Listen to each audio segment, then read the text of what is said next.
Welcome to our Customer Portal tutorial. The Customer Portal has the ability to integrate with QuickBooks, allowing you to easily export invoices and credit memos to your QuickBooks Online or QuickBooks Desktop for Windows software. In this tutorial, we will demonstrate the steps you will complete to set up Customer Portal integration with QuickBooks Desktop. This video specifically shows the QuickBooks Desktop steps.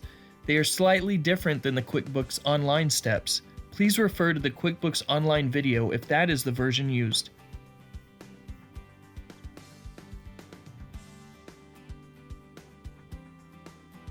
Before we begin, it is important to note that only customer users with administrator permissions will be able to use the QuickBooks integration features. To begin, log into the Customer Portal website. You can access the QuickBooks integration from two places, from My Account or hovering over My Links. Please note, if the home screen looks different from the first example, you will click on My Account and then click on QuickBooks integration. The QuickBooks setup will display the two versions, Desktop and Online. Choose QuickBooks Desktop. You will need to create a username and password. Then enter a preferred email address to receive further setup instructions. The username and password used here creates a connection between the Customer Portal website and the QuickBooks Desktop application.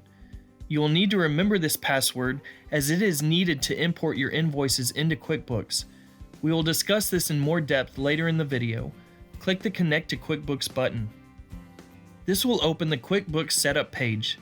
It will also send an email from our location with an attached document with setup instructions.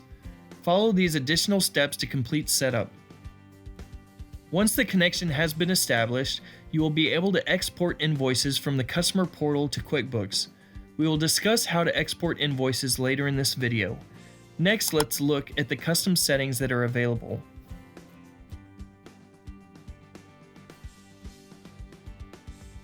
From the QuickBooks Settings page, you will have the options to disconnect the integration and apply QuickBooks and sync settings. It is important to note these settings will need to be established before invoices can be sent to QuickBooks. Click the vendor drop-down and choose the vendor name you created in the QuickBooks system for our location. Next, click the AP account drop-down and choose the desired AP account. Then click Apply Changes. The next section allows the creation of line items in the invoice at a summary and line item level. Here's an example of an invoice using the summary level. Choosing the summary section options will ensure that the bill entered in QuickBooks does not have the parts detail. It will group the parts total into one line, the merchandise total, on the bill. The summary section will display the category choice selected and a total amount for all items on the invoice. Here is an example of a line item invoice. The line item level will display each individual item on the invoice, but group them under the products and services choice that was selected. From the category drop-down, choose the desired category, then click Apply Changes. You can also choose to designate taxes on the invoice. If you do not wish to track tax as a separate category in QuickBooks, tax can be mapped to the same category that is picked for items. Once the summary or line item level is set as desired, click Apply Changes.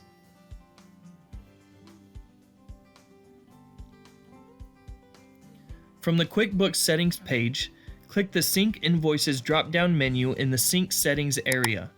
There are two options, Sync All or Sync Manually. If Sync All is chosen, exported invoices are added to the queue and require an additional step to complete the export. We will review how to set up the QuickBooks Desktop import settings in just a moment. If Sync Manually is chosen, you will manually send each individual invoice in the Customer Portal website to QuickBooks. Manually exported invoices are also added to the queue and require an additional step to complete the export. The same options are available for credit memos. Once the desired choices are selected, click the Apply Changes button.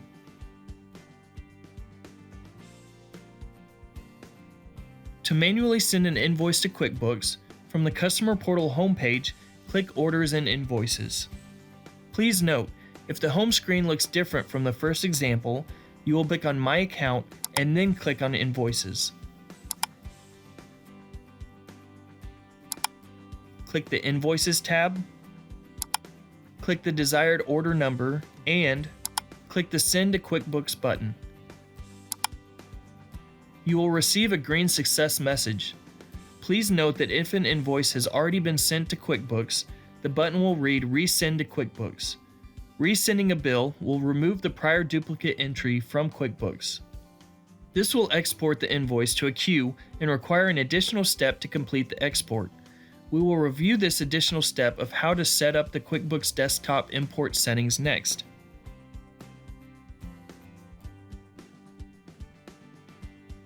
From the QuickBooks Desktop, click File. Then click Update Web Services. The connection should already be established.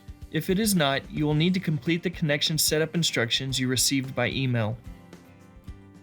If the password field is blank, you will need to insert the password you previously created, which was used to connect QuickBooks in the Customer Portal website. Once the password is entered, a pop-up box will appear. Click Yes to save changes. Now that the connection has been completed, you have the option to set up an auto-run import or import manually. To import manually, check the select box and click the Update Selected button. To set up auto-run, check the auto-run box. Next, set the Every Min column to the desired amount of time. QuickBooks will auto-run at the selected time interval and pull any documents that were waiting in the queue. This concludes the tutorial on Customer Portal integration for QuickBooks Desktop. If you need further assistance, please reach out to your sales representative.